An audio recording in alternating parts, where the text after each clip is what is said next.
Os livros do Dr. Laurentino Gomes, né, são fantásticos. E de uma maneira especial, para que a gente entenda o que foi o Brasil, o que é o Brasil atualmente, porque esse comportamento que serviu de título para a trilogia sobre a escravidão ainda existe no Brasil, de cegueira social, de incapacidade de analisar fenômenos sociais e até a preocupação em fazer de conta que esses problemas não existem.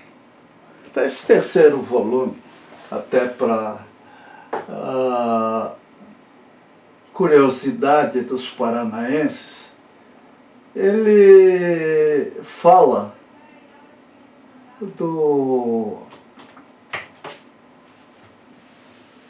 de Paranaguá, da Ilha do Mel, do forte da Ilha do Mel.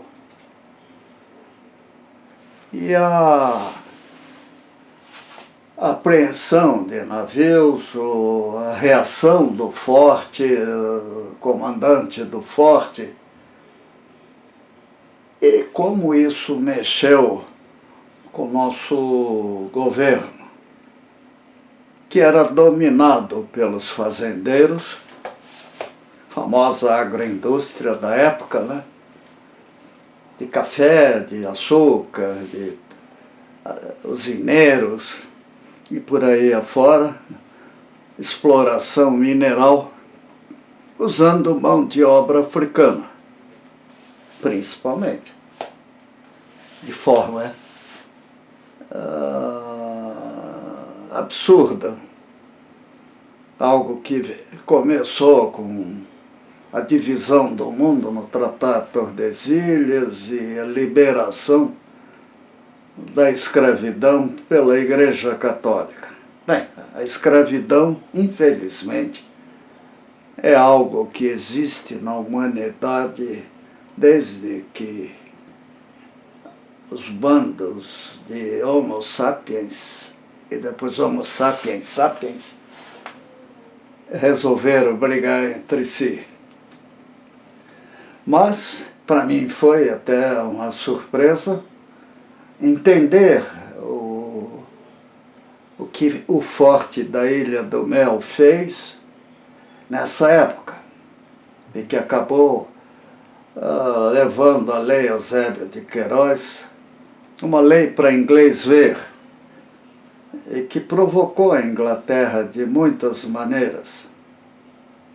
Nós chegamos à hipótese de uma guerra contra a Inglaterra, abandonada porque não teríamos a mínima condição para enfrentá-la.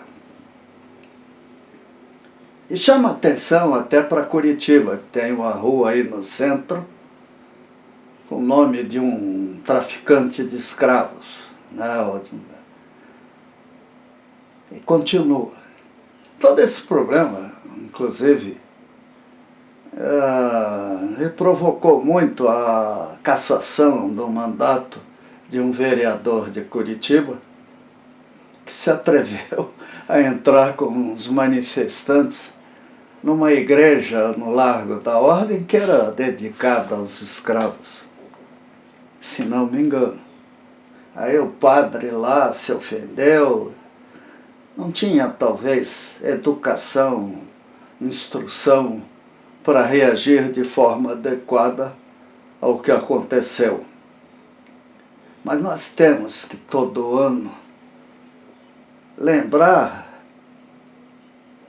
os nossos familiares, amigos, conterrâneos, etc., que a escravidão era uma chaga.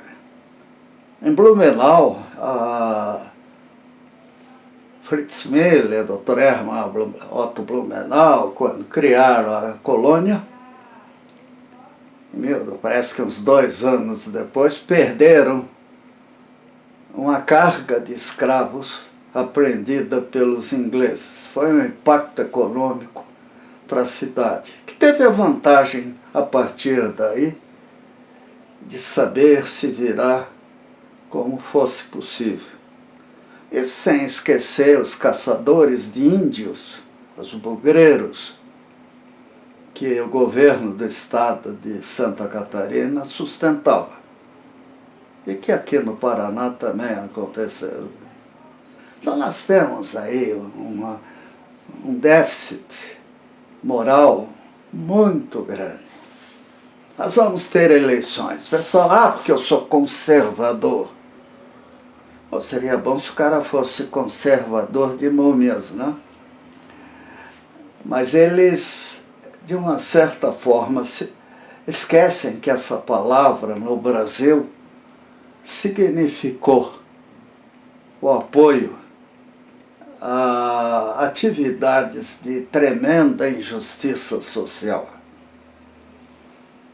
Curitiba está cercada de favelas, em grande parte ocupadas por descendentes de escravos, que só recentemente tiveram acesso, às vezes só nas últimas décadas tiveram acesso a escolas públicas, que não existiam praticamente, ou se existiam, eram raras. E quando eu fui para Itajubá, em 1963, 64, os professores já há meses não recebiam seus salários, as professoras, porque o governo achava que o professor não precisava ter salário, o marido cuidava.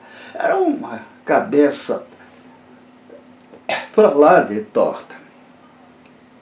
E estudando a história do Nordeste, procurando saber quando as primeiras escolas foram abertas, né, a gente vê que o Brasil demorou, dentro de uma cultura grosseira, e só aqueles muito ricos iam para a Europa para estudar e voltavam muitas vezes como doutores a serviço dos traficantes e de escravistas. Felizmente o nosso povo reagiu, né? E assim veio a Lei Áurea, que num sufoco danado acabou sendo aprovada depois de séculos de exploração da mão de obra africana. A luta continua.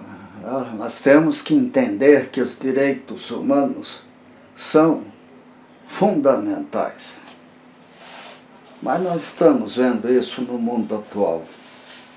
A invasão da Rússia na Ucrânia mostra a personalidade de um líder que, para nossa tristeza, foi elogiado pelo nosso presidente.